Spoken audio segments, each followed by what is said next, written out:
Hey everybody, Mark Herman, aka LA Bengal fan on Twitter, Facebook, Instagram, YouTube, repping the Bengals for the AFC Northerners. So for the first time this season, I get to talk to you after a win, but I really got to be honest with you, I have very, very mixed emotions about what we're doing here. So let's get into it real quick. The good.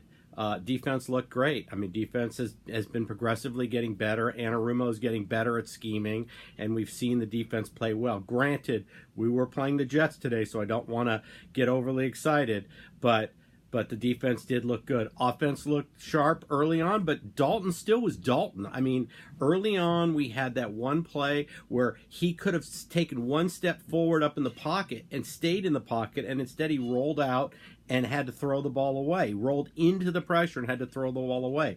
The happy feet are still there. Dalton's not leading this franchise anywhere. I know we would have had 2 or 3 wins already if Dalton was playing. But where the question is what are we doing? Okay? Are we playing for the future, or are we playing for this season? If we're playing for this season, we're going to get another 4-12 season or 3-13. We're going to draft 3rd or 4th, and we're not going to wind up with Joe Burrow. It's just that simple. It really is just that simple. We do not. This team has a history of not manipulating the draft board and being able to make the draft work for us. We have no front office. I mean, we have Mike Brown and Duke Tobin, and at times it's a rudderless ship. Think about it.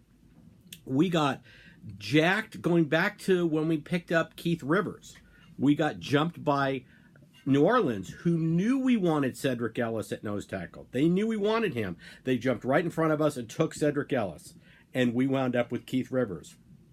Just go back a couple drafts ago to when we got Billy Price. We wanted Ragnow. Ragnow was our guy. We don't hide any of that. And Detroit jumps up and takes Ragnow. We get Billy Price. Billy Price was riding the pine today. He's playing so poorly. So, I mean, we could see that this group does not manipulate the draft board. Let's just look at last year's draft. We had every opportunity to try to trade up and get Jawan Taylor or Cody Ford. Both guys are starting right now for their teams. We could have jumped up in the top of the second round and gotten one of those. Bengals couldn't initiate the trade. We didn't get either guy. So this is not a team that is going to manipulate the draft board. Fast forward to next year's draft. If we're sitting at number 2 and we're behind the Giants, who also have only 2 wins, and we have 2 wins, and for whatever reason we don't have the number 1 pick, the Giants are going to trade with Miami. Miami has tons of draft capital. They've shown that they'll move around and trade. They could easily trade 2 1s to move up 2 places, and they'll take Joe Burrow, and we won't get Joe Burrow. So if we're playing for today, congratulations, we got to win. Yay, we're not winless. If we're playing for next year, we cannot afford to win another game. We really cannot. Miami won today, so we could actually beat Miami. But if we're tied with the Giants, I don't know. You guys write in the column down below me and tell me if we are what the tiebreaker situation is with the Giants, because I don't know what it is, and I'll spend the week researching it, and I'll know next week. But that's a problem. The Giants are losing. I've looked at their schedule. They could easily lose out, have only 2 wins. If we're tied with them and we don't have the number 1 pick, whether it's a coin flip or a tiebreaker, we don't win, we're screwed.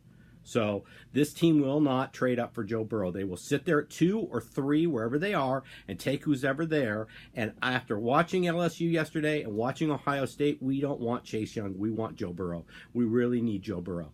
And that's why I wanted to see Dogala play. I really did. I wanted to see what we had, and I know that if we put Andy in, we would win a game. I get that. And I know they put him in to kind of save the locker room, but I have really, really mixed emotions about this, because if we want Joe Burrow, we cannot afford to win another game. So with that, I'm going to leave you all. I've got work to do. Congratulations. We are not going to be winless. We're going to be we have 1 win, but I'm very concerned about what's coming up. We have Cleveland, and then New England, and then we've got Miami, and then Cleveland. So we're going to see what happens. But if we finish the year with 2 or 3 wins, we're really shooting ourselves in the foot. That's just my opinion. You guys can throw your comments down there. I will end this, as I always do, with fuck Mike Brown until he sells the team. And with that, have a good weekend, everybody, and I hope everybody had a wonderful Thanksgiving. Thanks.